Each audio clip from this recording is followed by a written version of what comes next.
Hello my dear friends, I hope you all are doing well. So my name is Sahin महाजन और आज मैं आपके सामने रूबरू हुआ हूँ IUPAC नॉमेनक्लेचर की वीडियो लेके। ये वीडियो लेक्चर 3 सीरीज़ में आपके सामने आएंगे, part 1, part 2 and part 3। Her part 10 minutes का होने वाला है जिसमें हम फुल नॉमेनक्लेचर की रिवीजन करने वाले हैं। एंड ये जो वीडियोस होगी आपकी competitive exam as well as your class test, annual exam सभी में आपको हेल्प करने वाली। स्टे ट्यून और लाइक सब्सक्राइब करना मत भूलना और बेल आइकन को बजा के जाना। This is brief introduction about me, so you can read it. Let's start our topic. सबसे पहले तो हम देखते हैं कि क्लासिफिकेशन और ऑर्गेनिक कंपाउंड कितने टाइप के। Basically these are of 2 type. Basically इनकी टाइप अगर देखिए 2 टाइप्स के होते हैं। एक होता है a cyclic and the other one is cyclic. अगर मैं ए साइक्लिक की एक एग्जांपल डील करूं, for example CH3 CH2 CH2 CH3, ये एक एग्जांपल है। तो इसमें क्या होता है कि जब टर्मिनल ग्रुप एक दूसरे से अटैच्ड नहीं होते उनको हम बोलते हैं ए साइक्लिक और open chain compound. And cyclic में क्या हो सकता है, साइक्लिक में हम जैसे देखें, जैसे कि ये बेंजीन रिंग है। Benzene ring is sort of cyclic compound. जैसे ये साइक्लोप्रोपेन है, ये एक साइक्लिक मतलब जिसमें जिस कार्बन से आप स्टार्ट हो रहे हो वापस उसी कार्बन पे पहुंच जाओ, उनको हम बोलते हैं साइक्लिक और क्लोज चेन कंपाउंड्स। तो ये हो गया बेसिकली आपकी क्लासिफिकेशन।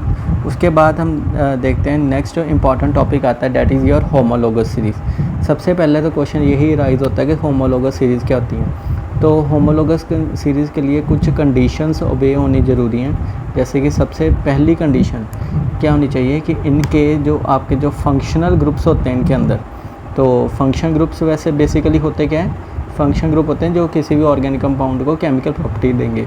तो जैसे इनके अंदर जो फंक्शन ग्रुप होने चाहिए वो सभी में फंक्शन ग्रुप क्या होने चाहिए, सेम। सेकंड मेजर कंडीशन क्या है कि इनके अंदर जो फिज़िकल प्रॉपर्टीज़ हैं इन कंपाउंड्स की, नियरली इनकी जो फिज़िकल प्रॉपर्टीज़ हैं प्लस केमिकल प्रॉपर्टीज़ हैं, नियरली इनकी क्या होती हैं, सेम होती हैं। And the third most important point is that कि हर एलिमेंट, हर कंपाउंड के बीच में जो होमोलोगस सीरीज होगा उसमें CH2 ग्रुप का क्या होगा, गैप होगा।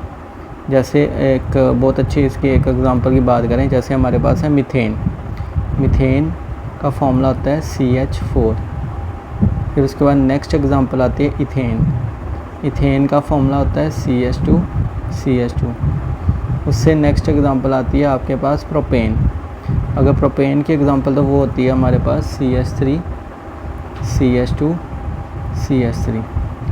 तो अगर हम ये चेक ये इथेन में CH3 कर लेना, तो अगर हम यहाँ पे बात करें, देखो यहाँ पे CH2 ग्रुप का इंक्रीज़ हो रहा है, तो ये मेंबर्स किसके होंगे, होमोलोगस सीरीज़ के। जैसे और एग्जांपल की बात करें कि जैसे कि हमारे पास अल्कोहल है CH3 CH2OH, ठीक है। इसके बाद ये आपकी इथेनॉल होगी। इसके बाद अगर मैं प्रोपेनॉल बनाऊँ, ये आपकी प्रोपेनॉल होगी।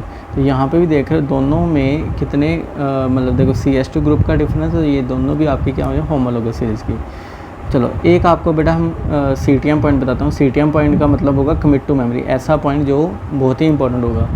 तो बेटा अगर आपके पास ये क्वेश्चन आता है ना, CH3 आपके पास जैसे फॉर एग्ज़ाम्पल ये फिनॉल है, ये OH लगा दिया हमने और हमने यहाँ पे लिख दिया CH2OH।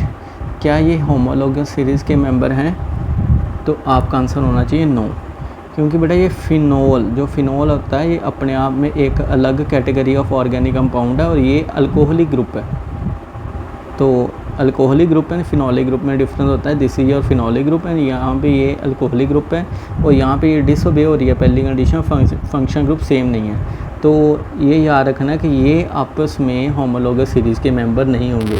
तो point to be remember, so very important point कि होमोलोगस सीरीज़ के मेंबर नहीं होंगे। तो उसके बाद जो नेक्स्ट अगर बात करें IUPAC नॉमेनक्लेचर की, तो सबसे पहले तो बेटा हम यहाँ पे पढ़ने वाले हैं कुछ वर्ड जिनको हम प्रीफिक्स बोलते हैं। प्रीफिक्स आते हैं, प्रीफिक्स के बाद फॉलो किया जाता है वर्ड रूट्स को। वर्ड रूट आएगा, वर्ड रूट के बाद हम फॉलो करेंगे सफिक्स। तो वहाँ पे उसके बाद क्या लिखते हैं, सफिक्स। तो ये प्रीफिक्स क्या होते हैं, वर्ड रूट क्या होते हैं, तो इनके बारे में फर्दर हम रीड करते हैं। तो सबसे पहले जनरल रूल्स की बात, वर्ड रूट की बात होती है। वर्ड रूट में बेसिकली बेटा आपको क्या देखना होता है, वर्ड रूट होता क्या है, नंबर ऑफ कार्बन एटम, आपने क्या काउंट करने होते हैं इसमें, number of carbon atom in longest chain.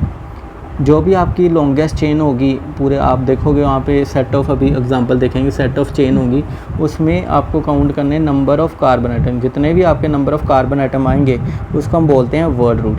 जैसे फॉर एग्जांपल अगर यहाँ पे आप टेबल जो देख पा रहे हो अपनी स्क्रीन पे, अगर आपका नंबर ऑफ कार्बन एटम 1 है तो मिथ वर्ड यूज होता है, 2 है तो इथ होगा, 3 है तो प्रोप होगा, एंड सो ऑन। आप यहाँ पे देख सकते हो अलग अलग तरह के क्या क्या वर्ड रूट्स हो सकते हैं, ये सभी आपके वर्ड रूट हैं। और ये आप याद रखना है कि ये जो आपके वर्ड रूट हैं इनके नेम्स मिथ, इर्थ, प्रॉप, ब्यूट वगैरह, ठीक है, ये क्योंकि हमारे नोमेनक्लेचर का एक इम्पॉर्टेंट पार्ट है। तो ये तो हो गया वर्ड रूट। अब उसके बाद देखते हैं सफिक्स। तो सफिक्स जैसे नाम ही पता, सफिक्स नाम से पता लगा जो लास्ट में यूज़ होंगे किसी भी ऑर्गेनिक कंपाउंड के नेम में। तो बेटा ये basically these are of 2 types, ये 2 टाइप्स के होते हैं। एक हम होते हैं प्राइमरी सफिक्स बोलते हैं, और सेकंड सफिक्स जो होता है हमारा that is your secondary suffix. तो अब देखते हैं primary suffix and secondary suffix क्या होता है। करेंगे प्राइमरी सफिक्स के बारे में। अगर हम प्राइमरी सफिक्स की बात करें, ये हमें अगर देखो कार्बन चेन सैचुरेटेड है या अनसैचुरेटेड है, इसके बारे में प्राइमरी सफिक्स बताता है। अब देखो सैचुरेटेड एंड अनसैचुरेटेड का क्या मीनिंग है। अगर तो आपका कोई कंपाउंड सैचुरेटेड होगा, इट मीन्स उसमें सिंगल बॉन्ड वाला कार्बन है, कार्बन कार्बन में कितनी बॉन्ड्स होंगी, सिंगल बॉन्ड वाला कंपाउंड है, उसको हम बोलते हैं सैचुरेटेड। और अगर वहाँ पे मल्टीपल बॉन्ड होंगी उसको हम बोलते हैं multiple bond means carbon carbon में जहाँ डबल बॉन्ड प्रेजेंट हो, या कार्बन कार्बन में अगर ट्रिपल बॉन्ड प्रेजेंट हो, उनको हम बोलते हैं मल्टीपल बॉन्ड्स। तो इसी के बेसिस पे हम सफिक्स लिखते हैं। जैसे कि सिंगल बॉन्ड होगी उसके लिए प्राइमरी सफिक्स एन यूज़ होता है, डबल बॉन्ड होगी उसके लिए प्राइमरी इन यूज़ होता है, और ट्रिपल बॉन्ड होगी उसके लिए प्राइमरी आइन यूज़ होता है। सो ऐसे जो प्राइमरी सफिक्स वर्ड यूज़ किए जाते हैं। उसके बाद जैसे सेकेंडरी सफिक्स की बात की जाए, सेकेंडरी सफिक्स हमें फंक्शनल ग्रुप्स के बारे में बताता है कि वहाँ पे कौन सा फंक्शन ग्रुप प्रेजेंट है। जैसे यहाँ पे आप एग्जांपल में देख सकते हो alcoholic group OH group present है, ये फंक्शन ग्रुप। तो ये हमें आपका सेकेंडरी सफिक्स वर्ड, जैसे अल्कोहल के लिए ओल वर्ड यूज़ होता है। तो ऐसे ही और भी फंक्शन ग्रुप होते हैं, उनके बारे में डिटेल में देखते हैं। तो जैसे कि ट्रिपल बॉन्ड के लिए वर्ड कौन सा, आइन यूज़ होगा। तो ये एक लिस्ट ऑफ फंक्शनल ग्रुप्स हैं जो आपके अलग अलग कैटेगरी के फंक्शन ग्रुप हैं, उनको अब उनका सेकेंडरी सफिक्स उनके लिए क्या यूज़ होते हैं। सो इस लिस्ट को यहाँ पे प्रोवाइड किया गया आपके लिए। तो ये आप basically we have to learn कि कौन से सफिक्स किसके लिए यूज़ किया जाता है। तो इसको गो थ्रू कर लेना एक बार। फिर उसके बाद नेक्स्ट हम रीड करें प्रीफिक्स के बारे में। अगर हम प्रीफिक्स की बात करें, प्रीफिक्स को होते हैं ऑर्गेनिक कंपाउंड में जो आपके मेजरली इनिशियली आपके लिखे जाते हैं, जो आगे लिखे जाएंगे, इनिशियल पोजीशन पे होंगे। तो ये भी फर्दर बेटा 2 टाइप्स के होते हैं, एक primary suffix and the other one is your secondary suffix. तो अगर मैं प्राइमरी सफिक्स की बात करूँ तो प्राइमरी सफिक्स बेटा जनरली वो किसको कहते हैं, जहाँ तो वो साइक्लिक हो सकते हैं। अगर तो आपकी चेन है साइक्लिक, ठीक है, अगर हमारे पास साइक्लिक चेन है तो देन प्रीफिक्स उसके लिए हमेशा वर्ड याद रखना साइक्लो, ठीक है। तो याद रखना अगर तो हमारी चेन होगी कैसी या रिंग कैसी, मतलब कंपाउंड कैसा होगा, साइक्लिक। तो अगर ओपन चेन की बात करो, ओपन चेन के लिए बड़ा कोई भी प्राइमरी सफिक्स नहीं होता। तो only and only for cyclic compound उनके लिए प्राइमरी प्रीफिक्स होगा, और जो प्राइमरी प्रीफिक्स होगा तो उसके लिए वर्ड कौन सा यूज़ किया जाएगा, साइक्लो। नेक्स्ट अब जो सेकेंडरी प्रीफिक्स की बात करें, हाँ इसके लिए कुछ रूल्स एंड रेगुलेशन है, वो आने वाले लेक्चर्स में हम देखेंगे। हाँ यहाँ पे क्या होता है कि कुछ फंक्शन ग्रुप्स को अगर एक से ज़्यादा फंक्शन ग्रुप प्रेजेंट है, उनमें से हम एक प्रेफरेंस ऑर्डर अब फर्दर देखने वाले हैं। तो उस प्रेफरेंस ऑर्डर के अकॉर्डिंग हम देखते हैं कौन सा आपका मेजर फंक्शन ग्रुप है, कौन सा नहीं। जो आपका नहीं होगा उनके लिए हम कुछ आप सेकेंडरी प्रीफिक्स यूज़ किए जाते हैं, तो आने वाले लेक्चर्स में हम देखेंगे। तो ये आपके कुछ ऐसे जो आपके हमेशा सब्स्टिट्यूएंट की तरह ही यूज़ होंगे, ऐसे कुछ आपके ग्रुप्स जो हमेशा सब्स्टिट्यूएंट की तरह यूज़ होते हैं। तो इनकी भी आपको लिस्ट को एक बार गो थ्रू कर लेना है, ठीक है। उसके बाद जो बेटा आता है कि किस ऑर्डर में हम इन चीज़ों को लिखेंगे।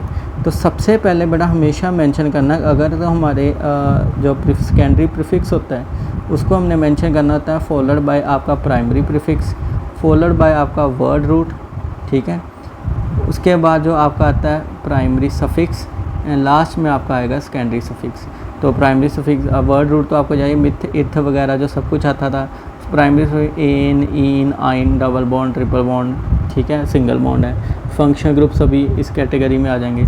तो इसी के बेसिस पे हम देखते हैं ये एक सीक्वेंस फॉलो किया जाता है कि सबसे पहले हम फोकस करते हैं सेकेंडरी प्रीफिक्स के ऊपर, then primary, then word root, then primary suffix, फिर सेकेंडरी सफिक्स के ऊपर। तो ये हम पूरा एक पैटर्न फॉलो करने वाले हैं। नेक्स्ट वीडियो लेक्चर में हम डिस्कस करेंगे about the IUPAC nomenclature of alkanes and उसके बाद alkenes and alkynes. So I hope आपको ये वीडियो लेक्चर अच्छा लगा होगा। Till then like, subscribe and press the bell icon. Thank you.